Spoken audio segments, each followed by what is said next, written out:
So whilst historically we've thought about using the device for understanding fingerprints and device IDs and using that within fraud detection, more recently we've started to think about not just what device is the customer using, but how are they interacting with that device. So let's think about what type of data we can collect through behavioural biometrics. Dan Holmes here, welcome to the Feed's Eye weekly update. So if we start with web, we tend to think about two key collection capabilities. One is what can you get from the keyboard, the other is what can you get from the mouse. So when you think about the keyboard, how fast does somebody type, what's their propensity to use keyboard shortcuts, how long do they hold a key down for? From a mouse perspective, how fast do they move their mouse? How many pixels does the mouse move across the page typically during a session for that individual? What's their typical inflection count, which is the sudden change in direction from the mouse movements? What does their click rate look like? How often do they left click? How often do they right click? If we then change gears and look at mobile, the user interaction is very different. So we start to think about two categories, one being touch and one being gyroscopic. So how does the user touch the screen? We all have different touch sizes, touch pressures.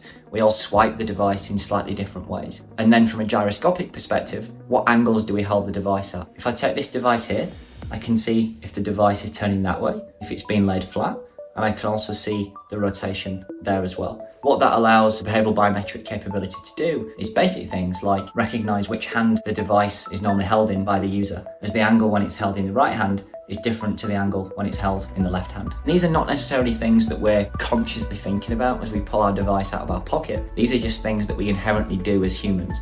We're creatures of habit, and an analogy that I like to use is comparing behavioural biometrics to something like gait analysis, in the sense that we walk along, but we're not necessarily thinking about how we put one foot in front of the other. We're just thinking about how we can get to our destination as quickly as we can.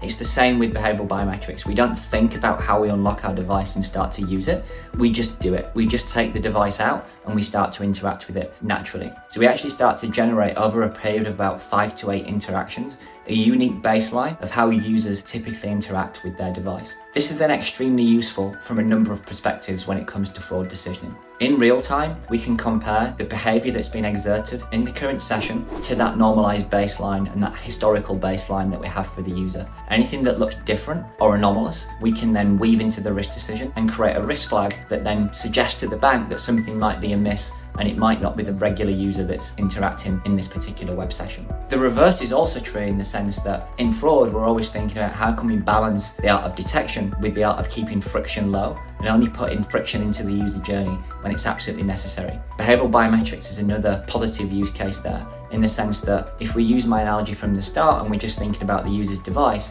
people change devices. What happens if I get the new iPhone? If I look at the risk decision purely on a device level, the fact that I've got a new device, there's going to be a red flag from that device provider. But actually the behaviours and the way in which I'm interacting with that new device will be the same in which they were with the old device. So having behavioural biometrics as an extra layer within your fraud decisioning can be really useful when it comes to making sure that customers maintain a good experience even if they do things like change their device. Another use case from a behavioural biometric perspective is using the behavioural signals, and in particular the gyroscopic signals, to detect that somebody is on the phone whilst they're making a payment. So if I'm using my banking app and I'm making a payment through my banking app, but through behavioural biometrics, I can also see that this user is taking their device from a typing position to a talking position.